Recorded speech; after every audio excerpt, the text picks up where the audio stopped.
Vous découvrirez dans cette vidéo les décisions que nous avons prises pour notre moteur cassé. Salut les amis et bienvenue sur Nomade droit devant.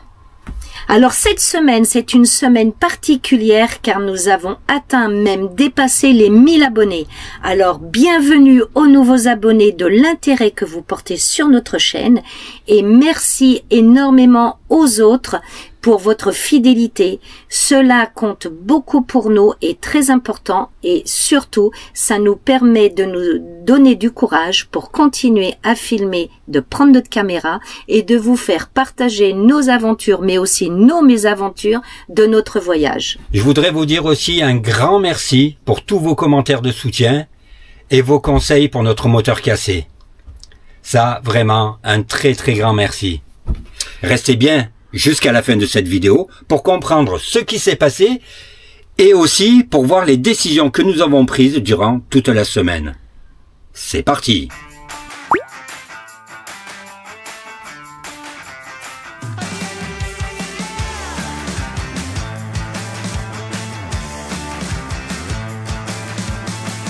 Get up on your feet, this is a shakedown. Order up that beat just like it's takeout. Nous allons revenir sur la semaine dernière au tout début, quand nous avons décidé donc de faire rapatrier le camping-car. Parce qu'il faut savoir qu'on était tellement sous le choc quand on a appris que le moteur était cassé, que nous avons omis certaines explications. Alors dans les commentaires, on nous dit souvent qu'on est joyeux, de bonne humeur. On vient de casser le camion, le moteur IHS. Et là, nos plans, alors là, ils se cassent la gueule, mais grave, parce que c'est la courroie de distribution qui a pété en roulant. Je sais pas trop quoi vous dire. On m'a dit une chance sur 1 million qu'il ait rien, donc vous voyez, c'est comme jouer au loto. Je suis sous le choc. On est un peu dépité. On sait pas ce qu'on va faire. Bon, là, voilà, je sais pas quoi dire, je sais pas quoi penser. Faut laisser un peu les choses se tasser, mais waouh. Là, c'est une surprise de la vie, mais elle est pas bien cool. Nous avons fait rapatrier le camping-car dans le garage qui suit notre camping-car, dont la courroie de distribution. Dans ce garage, ça fait depuis 2018 où il nous fait tous les entretiens et réparations, et ils sont 2 mécanos. Et celui qui suit notre véhicule, actuellement, il est en arrêt accident de travail, je crois. Hein. Et donc du coup, le deuxième garagiste, il a fait venir un autre garagiste qui est spécialisé dans les moteurs Fiat. Et on en est là pour le moment pour voir un peu ce qui se passe. Donc depuis 10 jours, les choses ne bougent pas trop. Donc nous passons nos journées au téléphone pour voir appeler les casses. Nous avons fait plusieurs régions, donc l'Occitanie, la Côte d'Azur, nous avons fait Rhône-Alpes, on étend au fur et à mesure. On passe aussi les journées sur le net et donc du coup c'est vraiment un moteur qui est très difficile à trouver. Surtout que c'est un vrai moteur Fiat, Ducato 1,9 litre TD, et ça vraiment c'est compliqué parce qu'on nous renvoie beaucoup sur des J5, des C25 et c'est pas du tout ça en fin de compte, et c'est vraiment un moteur très difficile à trouver. Ça fait 10 jours qu'on est en recherche et il y a que dalle quoi. Hein. Et oui, et donc du coup on a fini par s'inscrire dans les casses centralisées. Donc on a trouvé donc comme France Casse, il y a Ovoco, il y a Proxipar, et donc du coup tous les jours on a des propositions, mais malheureusement pas des moteurs forcément adaptés, et donc du coup on n'a toujours rien. Et on a pris une décision. Donc là, avec le mécano spécial moteur Fiat, je lui ai demandé, hein, je suis allé lui parler, je lui ai dit, bon maintenant là il faut qu'on lui ouvre le ventre au moteur là, parce que c'est bien beau de nous dire que notre moteur il est cassé, mais on n'en sait rien et puis on n'en trouve pas. Donc Je lui ai dit, là maintenant on lui ouvre le ventre et puis on regarde quoi vraiment qu'est-ce qu'il y a de cassé ou pas, parce que justement en faisant des recherches pour les pièces du Fiat Ducato, j'ai vu des soupapes quand même à 9 € pièce et on en trouve. Donc il y a sûrement un moyen quand même, et puis c'est des vieux moteurs, c'est réparable, je suis sûr que c'est réparable. Donc là j'ai un peu insisté et il va lui ouvrir le ventre cette semaine. En espérant que ce ne soit pas l'arbre à cam qui soit oui. cassé. Parce que si l'arbre à cam, parce qu'il nous l'avait dit, mais n'avait pas été voir, donc du coup, en espérant que l'arbre à cam ne soit pas cassé, si c'est pas cassé, du coup, le reste est réparable. Donc, nous vous tiendrons au courant, donc, dans les jours à venir, de savoir si c'est réparable ou pas, ou s'il faut toujours rechercher un moteur. Mais on reste quand même toujours à la recherche d'un moteur. D'ailleurs, nous avons étalé nos recherches, et depuis donc du coup aujourd'hui, nous recherchons, donc aujourd'hui mardi, donc voilà, nous recherchons sur l'Italie. Mais l'Italie, c'est pareil. Là, il faut approfondir les recherches parce que tout ce que je fais comme recherche Italie, je retombe sur des boîtes françaises et donc je retombe sur les mêmes sites en fait. Donc il va falloir aller taper plus loin. Je ne sais pas comment. Il doit y avoir des mots clés. Bon voilà. Pour le moment, on en est là. Très difficile à trouver. Mais une chose que je dis à Christophe et que je dis au garage, c'est que du coup, c'est impossible, mais c'est impossible qu'il reste qu'un moteur Fiat dans toute la France. Ou alors, notre camion, mais c'est une exception. Ouais, c'est une collection de chez collection. C'est une collection de chez collection. Mais non, on en doute. C'est pas ça. Donc, mais c'est difficile. Ouais. Voilà, c'est difficile, mais voilà, on a eu une chute de morale. Ouais, c'est normal. Voilà, quand on fait comme ça pendant 10 jours, entre les téléphones, les recherches, avec le garage, on voit que ça se bouge pas. On est là, on est toujours dans le tunnel, et puis au bout de 10 jours, on se dit, putain, mais on va pas en sortir, quoi.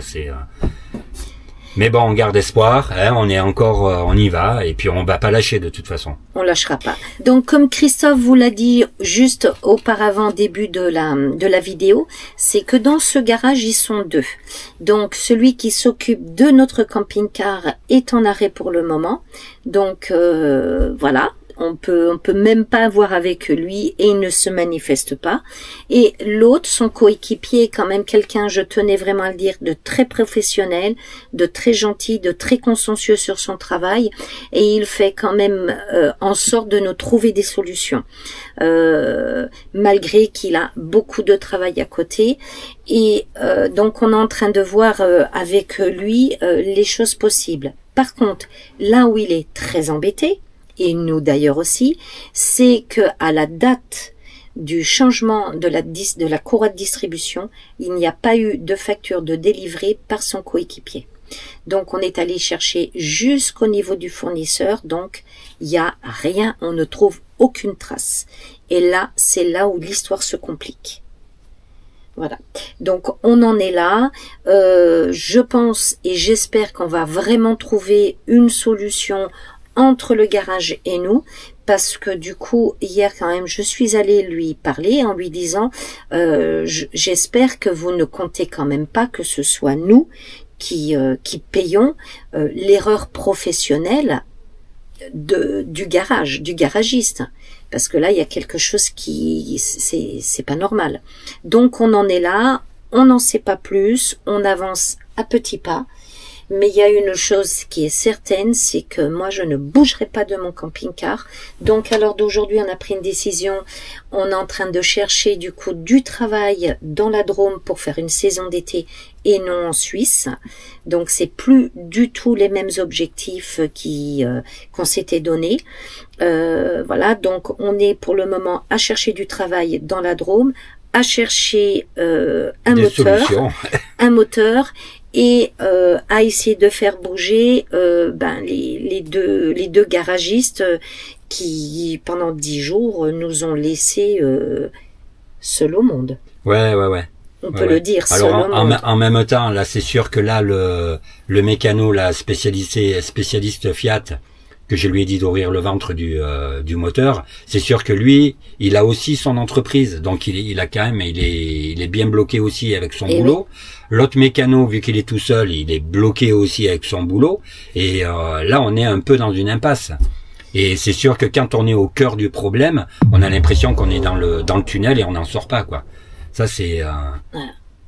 Voilà où on en est. Donc, ce qui s'est passé, c'est qu'on en a eu un ras-le-bol samedi. Et on a eu besoin de changer d'horizon, changer d'air. Et donc, nous sommes allés se faire une petite randonnée avec notre fils. Et on va vous faire découvrir un petit coin de la Drôme. Alors, regardez.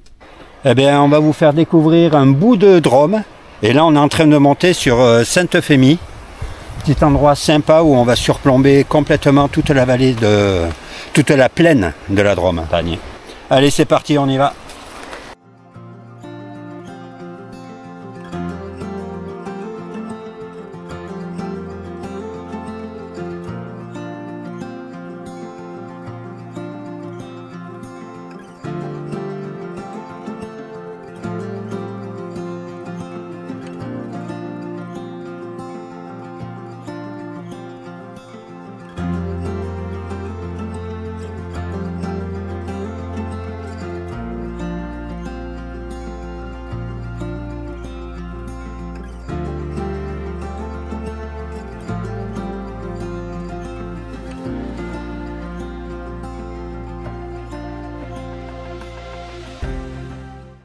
Et ici, là, juste là, un petit pied de lavande sauvage.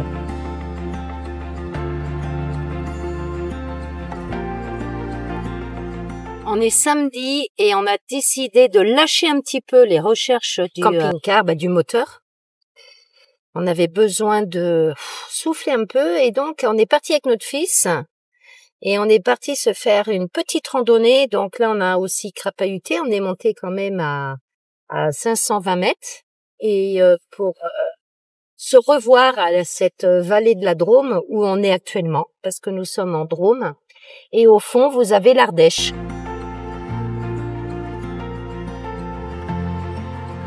Vous avez du thym.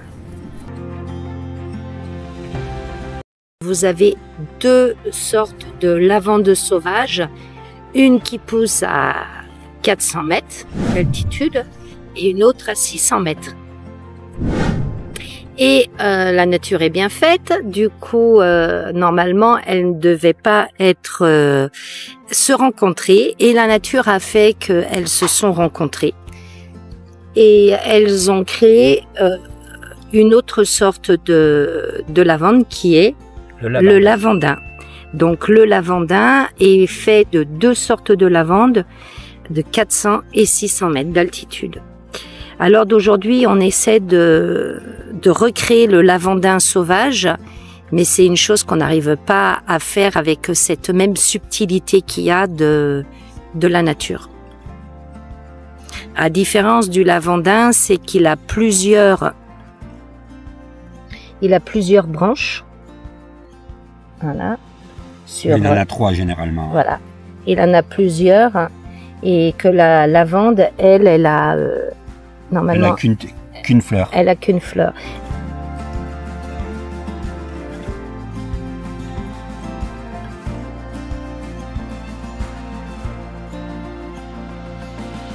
Au fond, là, vous avez Montélimar.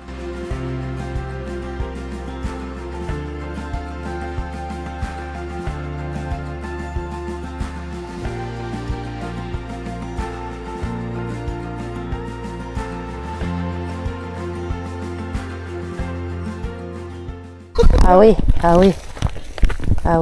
il est gros, ouais. Dans les pattes, tu l'as eu? Non, dans les miennes. Dans les tiennes, t'as eu le serpent dans les pattes? Ouais. J'y vais, je le filme. Regarde, il passe là au-dessus, il va vite. Hein. Regarde, il est là-bas. Ouais, vas-y. Je l'ai même pas vu. Vous l'avez entendu, un gros serpent. Moi j'étais là. On était sur le chemin. Et puis il faut savoir que c'est la saison des amours, donc les serpents sortent beaucoup. Et c'est la période où ils sont assez agressifs. Et on redescendait de la vue panoramique et c'est notre fils qui l'a eu dans les jambes. Qu'est-ce qui s'est passé? Le serpent il était en train de descendre comme ça, un peu comme le ver de terre. Je l'ai récupéré comme ça avec le pied et du coup je l'ai senti à ce moment-là. Je l'ai jeté, j'ai fait 3 pas en arrière. Et je t'ai entendu dire et j'ai entendu dire un serpent. Village provençal, on est à Pont-de-Barré. Ça y est, les figues sont sorties.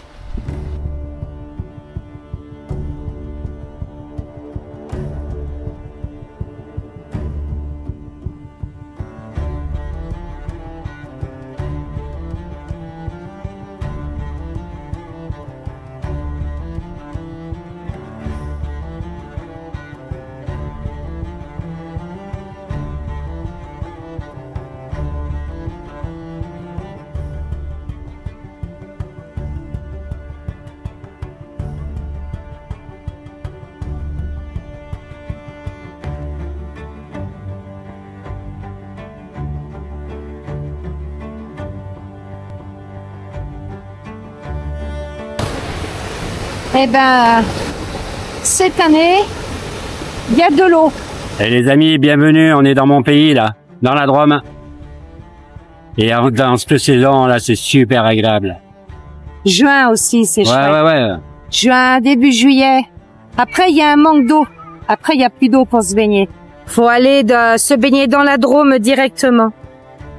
Mais là, c'est la rivière, c'est le Roubion.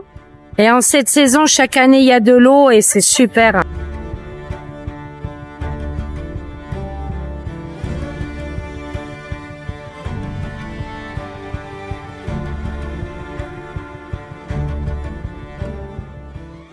Vous avez vu ce petit coin de Drôme, assez sympa, hein? Eh ben, on va vous laisser les coordonnées juste à la fin, alors restez bien jusqu'au bout de la vidéo pour avoir les liens et ce petit endroit sympa.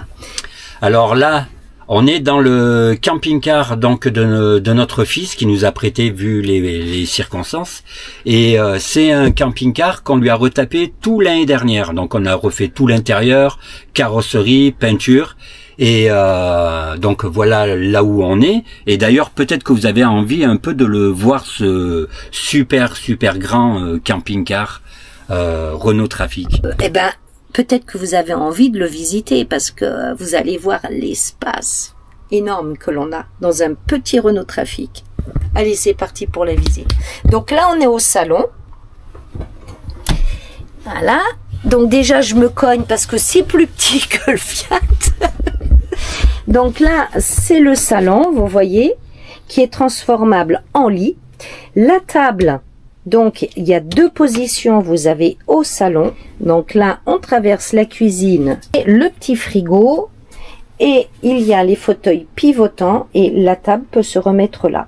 Donc en fauteuil pivotant, c'est-à-dire qu'on peut laisser le lit fait et on n'est pas embêté.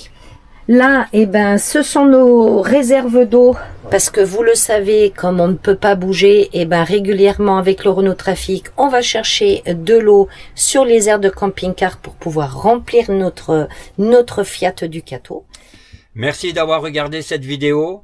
La suite, la semaine prochaine, mercredi prochain, en espérant que les choses évoluent bien. Le moteur Fiat, c'est un Fiat Ducato de 1991, 1,9 litre TD. Je le répète parce que au cas où quelqu'un se brancherait et dit « Ah, j'en ai un !» Eh ben, on serait super content. Là, ici, il y a le descriptif du type du véhicule. Comme ça, on sait jamais, on tente. On va à la pêche de partout, là. Hein. Et puis, un grand merci à tous. Merci encore à tous les nouveaux abonnés. Merci à tous nos abonnés fidèles. Et puis, n'oubliez pas d'activer la petite cloche. Laissez-nous un commentaire, ça fait toujours plaisir. J'adore lire vos commentaires et de vous répondre. Likez. Et puis, abonnez-vous si c'est pas déjà fait. On vous dit à mercredi prochain. Et salut les amis! Salut! Bye bye! Bonne semaine à tous!